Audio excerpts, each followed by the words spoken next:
now, welcome back. Now, I'm not going to keep you long in this video. Go ahead and grab a pen and paper because I'm going to give out the measurements as we go along in the video. Let's jump right into making this cast iron skillet cornbread. You're going to need 1 cup of plain yellow cornmeal. Next, you're going to need 1 cup of all-purpose flour. Now we're going to add in 2½ teaspoons of baking powder. Next up, a ½ cup of sugar, more or less depending on your preference, and you can also use white sugar or brown sugar. I'm using light brown sugar today because that's what I prefer. You'll need a ½ teaspoon of salt, and you want to go ahead and give these dry ingredients a good mix. Now it's time to double check your notes. You should have 1 cup of cornmeal, 1 cup of flour, 2½ teaspoons of baking powder, a ½ cup of sugar of your choice, and now we're adding 1 egg. The next ingredient is probably controversial, but trust me, it works. This is a 4-ounce cup of Greek yogurt. Greek vanilla yogurt, that is. The vanilla flavor is going to enhance this cornbread times 1,000. 2 teaspoons of vanilla extract, or just a little bit more if you're like me and you really do love the flavor of vanilla. Followed by 1/3 cup of oil. Vegetable oil or canola oil is best.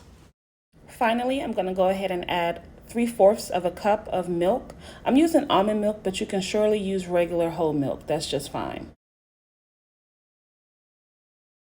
Now feel free to use a whisk or an electric mixer to go ahead and incorporate all of your ingredients. I'm going to use my baking spatula. Now, just in case you missed anything, let me recap the ingredients. We used a cup of cornmeal, a cup of flour, 2½ teaspoons of baking powder, a ½ cup of sugar. We used a ½ teaspoon of salt, 1 egg, 4 ounces of vanilla Greek yogurt, 2½ teaspoons of vanilla extract, 1/3 cup of oil, and 3/4 cup of milk. I'm going to go ahead and spray my cast iron skillet with some Baker's Joy nonstick spray. This is the original nonstick spray that bakers used to use back in the day, and it has a combination of flour and oil to keep baked goods from sticking.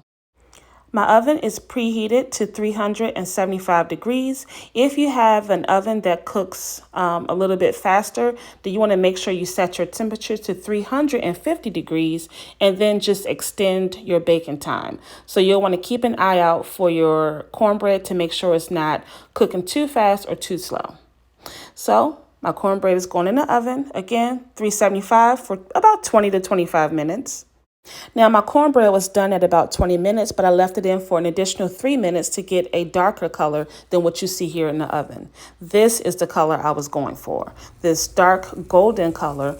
And I want you to listen to the sound of that butter just sizzling on that cast iron skillet around the edges of that cornbread. Just listen.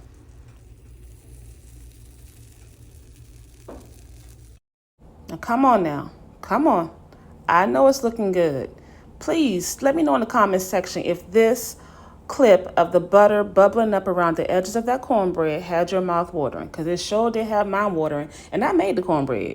And let's go ahead and look at the bottom of the cornbread. A lot of times people assume that cast iron skillets will cause your food to stick, but if you treat your cast iron skillet right and you also use the right nonstick spray, you won't have that problem.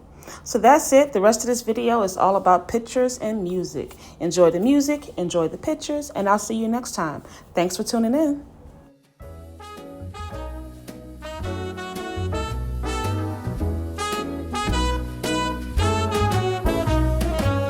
It's 9 in the city.